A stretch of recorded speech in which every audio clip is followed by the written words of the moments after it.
Hi guys, it's Stacy from Clothes Live On, and today we are going to talk about my spreadsheets. So I wasn't sure what I wanted to make for today, and I asked on Instagram, and multiple people said they really want to see what I include in my spreadsheets, how I do my spreadsheets, things like that. So I always say that you can do them however works for you. This is what is working for me. If there's a more efficient way, I kind of am not that concerned about it because I'm more concerned about what is working for me, and this is working for me. So in 2020, I switched over to Google Sheets. I was doing, I have a Mac, so I was just doing the numbers sheets on a Mac before, but I have switched over to Google Sheets just because they automatically save to online. Then I can access them from my phone if I need to, or if I'm traveling and my husband needs to access them to pull shipping or anything, he can access them. I just think it's a better idea for me to have them on Google. So that's the only switch I made for the most part. So this is my first spreadsheet that I use. So this is my monthly resale listings. This is an ongoing spreadsheet that I never ever change. So I just update stuff here. So like for February, these are all my new listings. If I am measuring something else, I will do one below and I will add in the stuff. So I do the brand name.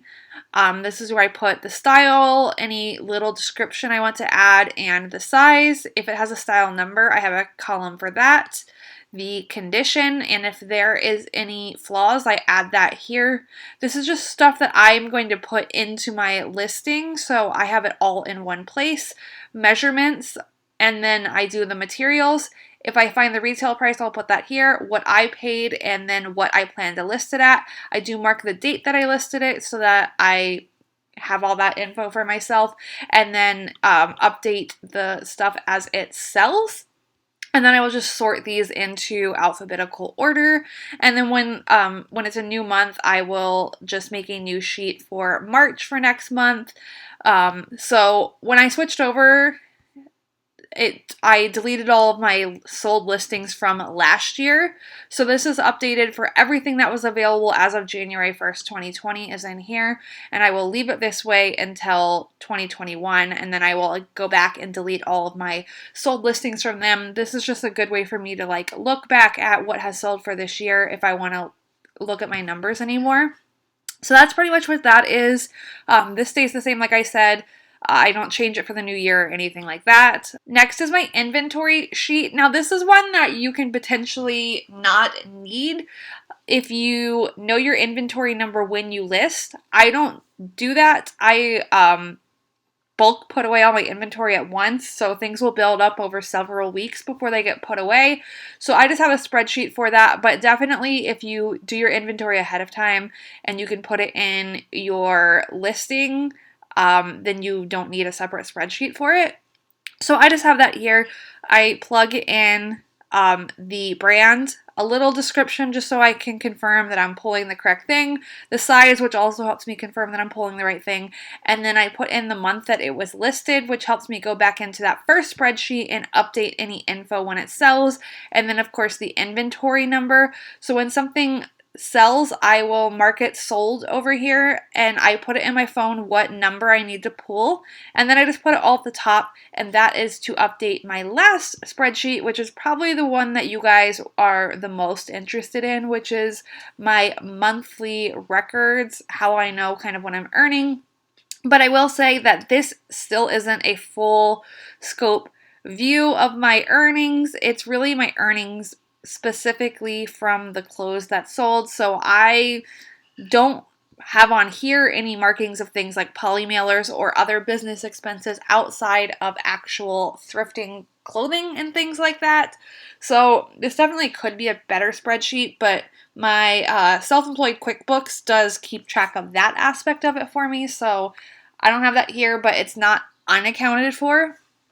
Anyway, so you can see that there's a divider here because this is kind of its own little separate area. So when I buy things, I just write down what store I bought them at and how much I spent. So there's only a negative here because I returned something.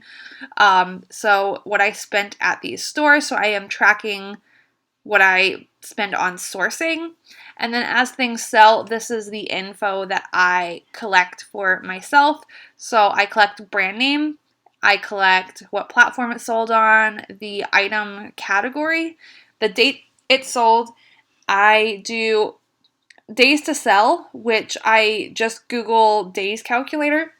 There's a website where you can plug in one date and then another, and it'll tell you how many days it sold. So if it's only like 20 days or under, I can do that on my own. But if it's something like these 138, 227 days, I can't calculate that in my head quickly, so I just plug that into a days calculator. What price it sold at. If I did any shipping discounts, which I haven't since the 1st, which actually that was January 31st, and then some of them got accepted over into the 1st, but I haven't done shipping discounts since then. But Mercari discounts sometimes I have free, and then eBay shipping I charge for, so I just note that in its own little shipping category. My earnings, and then I do cost of goods here and profit. So that is really all the info I use. And I thought I would kind of show you really quick how I plug eBay stuff. So I can't guarantee that this is 100% accurate. It is just what I am working off of. So I use finalfeecalc.com for my eBay stuff, and that'll ask you various info. I don't plug in my item cost here since I factor that on my own. I just want to know my estimated earnings from eBay. So this is what I use there. It'll tell me what they estimate the eBay fee and the PayPal fee, just because eBay is not at all upfront about what you're going to earn in the end. So I just use this website to plug in my eBay info here, things like that. So yeah, and with this I can make pivot sheets. I would make one now, but I'm not good at them. I literally like just Google it every time. But you can make a pivot sheet with different info, so you can take like this whole category and I can make a pivot sheet and then kind of figure out in January exactly how many tops sold, or like long sleeve tops sold, how many leggings sold, things like that. And then since we have a completed month, I guess I can show you down here the extra info that I do. So I calculate what I spent for that month. Over here I did average, because there are different ways functions you can calculate with the Google. So I do sum for most of them. I did average for this. So average days to sell was 62. My average sold price was $31. My total earned, I actually didn't do profit for some reason, so I can show you really quick how I calculate that. So I just go in and I highlight all of the categories. And then I will do the sum and enter. So there we go, I could stretch that out. That is, and then I do my own total earned. So you can see January was a rough month for me. I do normally also calculate this. I just apparently forgot for January, just because I like to have as much info laid out on the table for myself to at a glance see at once. But yeah, after I do this, that's pretty much what I do in a month. That's how I calculate all that stuff. This is calculated on the 1st of the next day, or just once I get into the next month, I will look at the last month as a whole, and that really motivates me for what I need to do into the next month. So this month was honestly terrible. January was very, very bad.